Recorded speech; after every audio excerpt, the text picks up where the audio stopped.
வருவதத்திலே ஆண்டவன் பகவானும் அமரர்களும் தேவர்களும் 30 கோடி முனிவர்களும் 48,000 கோடி ரிஷிமார்களும் அசுரர்கள் அமர தேவ முனிவர்கள் எல்லாம்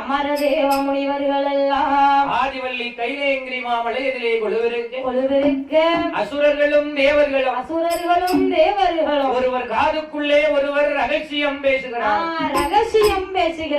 என்ன ரகசியம் பேசுறாங்க? காதுக்குள்ளே ரகசியம் பேசுகிறார்கள். என்ன ரகசியம்? தேவ ரகசியம். என்றைக்கு ஒரு தாயுடைய வயிற்றில் 45 நாள் கருவாக சனித்தோமோ அன்றையில் இருந்து 5 வயதானாலும் சரி 50 வயதானாலும் சரி 100 வயதானாலும் சரி 120 வயதானாலும் சரி பிறப்புன்னு ஒண்ணு இருந்தா ஒரு நாளைக்கு கட்டாயம்